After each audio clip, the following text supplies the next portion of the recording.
ചാരപ്രവൃത്തിയുടെ പേരിൽ അറസ്റ്റിലായ YouTuber കേരളത്തിലെത്തിയതിൽ special branch വിശദമായ വിവരശേഖരണം തുടങ്ങി. കൊച്ചിൻ ഷിപ്പ്യാർഡ് അടക്കമുള്ളവയുടെ ദൃശ്യങ്ങളാണ് അറസ്റ്റിലായ ജ്യോതി മൽഹോത്ര പകർത്തിയിരുന്നത്. കേരളത്തിലെ വിവിധ ജില്ലകളിൽ ജ്യോതി എത്തിയിരുന്നു. 3 ലക്ഷത്തിലധികം സബ്സ്ക്രൈബേഴ്സ് ഉള്ള ട്രാവൽ വിത്ത് ജോ എന്ന യൂട്യൂബ് ചാനലാണ് ജ്യോതിയുടേത്. കൊച്ചിയിലും കോഴിക്കോട്ടും മൂന്നാറും ആലപ്പുഴയിലും എല്ലാം ജ്യോതി വന്നിട്ടുണ്ട്. വിശദമായ വ്ലോഗും ചെയ്തതായി കാണാം. Cochin shipyard, water metro, Mattancherry അടക്കമുള്ള മേഖലകൾ അരമണിക്കൂറിലേറെയുള്ള ഒരു എപ്പിസോഡിൽ കാണാം. ദൃശ്യങ്ങൾ സ്പെഷ്യൽ ബ്രാഞ്ച് വിശദമായി പരിശോധിച്ചു. റെയിൽവേ സ്റ്റേഷനുകളും ചരിത്ര സ്മാരകങ്ങളും ആരാധനാലയങ്ങളും എല്ലാം ദൃശ്യങ്ങളുണ്ട്.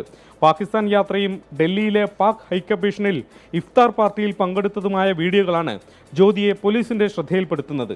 ഹൈക്കമ്മീഷനിലെ ഉദ്യോഗസ്ഥനായ ഡാനിഷ് എന്നയാളുമായി അടുത്ത ബന്ധമുണ്ടെന്ന സൂചനയും വീഡിയോകളിൽ നിന്ന് കിട്ടി. ഇയാളെ ചാരപ്രവൃത്തി ആരോപിച്ച് ഇന്ത്യ പുറത്താക്കിയതാണ്. എന്നാൽ ജ്യോതി ചാരയല്ലെന്ന് ആവർത്തിക്കുകയാണ് കുടുംബം. പാകിസ്ഥാൻകാരനായ സുഹൃത്തുണ്ടായതിന്റെ പേരിൽ ചാരയാവുന്നത് എങ്ങനെയെന്ന് പിതാവ് ചോദിക്കുന്നു. നടപടിക്രമങ്ങൾ പൂർത്തിയാക്കിയാണ് മകൾ പോയതെന്നും പിതാവ് പറയുന്നു. എന്നാൽ കൃത്യമായ തെളിവുകൾ ഉണ്ടെന്നും ഡിജിറ്റൽ തെളിവുകളുടെ ഫോറൻസിക് പരിശോധന നടക്കുകയാണെന്നും പോലീസ് പറയുന്നു. 24 മുംബൈ.